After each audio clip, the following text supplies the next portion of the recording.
You stand alone in the dark, breath tight in your chest. Something cold and fast skitters across your feet, too quick to see, too heavy to be a rat. Your scream rips out before you can stop it, echoing off walls you can't see. Tears blur your vision, but the darkness doesn't care. It presses in, thick as swamp fog. And then the truth hits you like a blow. You're not awake. You're locked inside my sinister dreams, where the shadows breathe and the things that crawl know your name. Case number 23. Subject: Sarah Smith. Occupation: school teacher. Hobby: amateur painter. Tonight, we peel back the quiet layers of her life. On a cool summer evening, Sarah Smith stood alone in her small studio, the windows open just enough for the breeze to whisper through. She wasn't looking for trouble. She wasn't looking for anything at all, but trouble found her anyway. Tucked behind an old canvas, ring inside twisted across the page like it was alive, like it was waiting. And tonight, because some books don't want to be read. At first, Sarah wasn't interested in the book. She set it aside like it was nothing more than a dusty old journal someone forgot to throw away. But that night, as she lay down to sleep, the book didn't stay quiet. It called to her. Not with a voice. Voices can be ignored. This was something deeper. A pull behind the ribs. A whisper inside the bones. Sarah sat up, heart thudding, and reached for the book without knowing why. The moment she opened it, a cold wind slammed into her face, sharp, unnatural, like it blew straight out of a place that didn't belong in this world. The first page curled open on its own, and written across it, in ink that looked too dark to be ink, for the words, "Whoever reads from this book will cost thy soul." The letters didn't sit still. They shifted, they breathed, they waited, and Sarah Smith, a school teacher, an amateur painter, a woman who never believed in anything supernatural, felt something ancient turn its gaze toward her.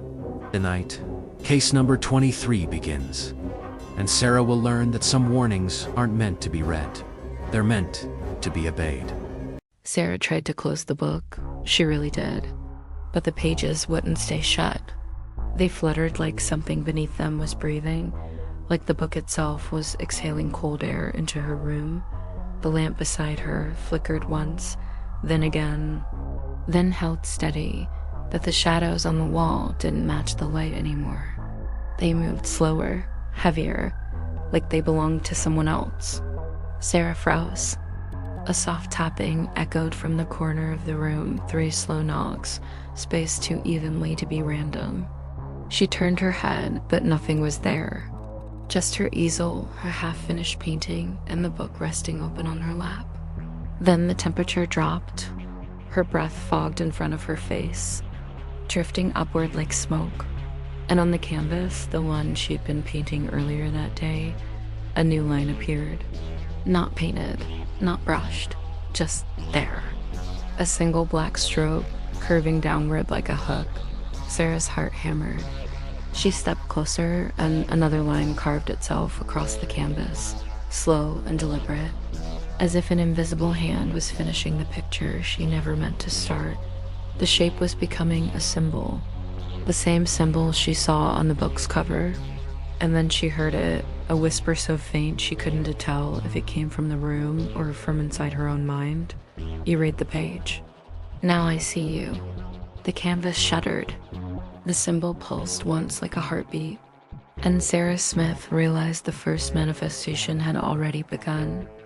The old house on Elm Street had always been a source of local legend, but for Sarah, it was just home. That is, until the night of the second manifestation. It began subtly with a chill that had nothing to do with the autumn air seeping through the window frames. Sarah was in the library, a room she usually found comforting, surrounded by the familiar scent of aged paper and leather.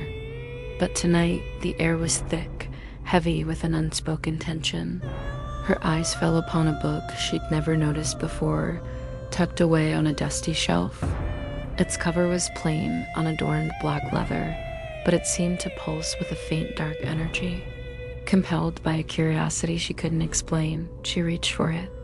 The moment her fingers brushed against the cover, a jolt, like static electricity, shot up her arm.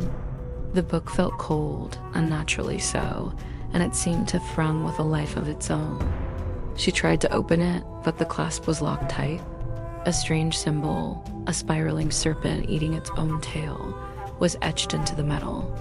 Suddenly, a flicker of movement from across the room caught her eye. It was the painting, the one her grandmother had called The Watcher. It was a portrait of a stern-faced man with eyes that seemed to follow you. But now, those painted eyes weren't just following her. They were glowing. A soft, ethereal blue light emanated from the canvas, casting long, dancing shadows across the room. The light grew brighter, pulsating in time with the faint thrumming of the book in her hands. Sarah's heart hammered against her ribs. This wasn't the first time strange things had happened in this house. Last year, on this very night, every clock had stopped at midnight, and whispers had echoed from empty rooms. Her grandmother had called it the first manifestation, a warning. And now this. The glowing painting, the cursed book, this was the second. The air crackled, and the blue light from the painting began to snake across the floor, crawling, inching its way towards her. She was frozen, a knot of fear tightening in her stomach. The light wasn't just light, it felt sentient, intelligent. It slithered over the Persian rug, avoiding furniture, its target clear. It was coming for the book, or maybe it was coming for her. The temperature in the room plummeted. Her breath plumed in front of her, and the symbol on the book's clasp began to glow with the same menacing blue light as the painting's eyes. Sarah knew, with a certainty that chilled her to the bone, that she was no longer alone in the house.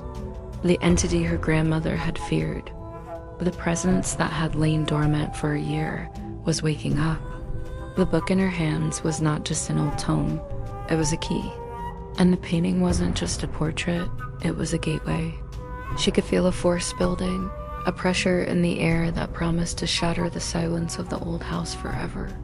The second manifestation had begun, and Sarah was standing right at its epicenter. What happens next? You'll have to subscribe to find out. Thanks for watching.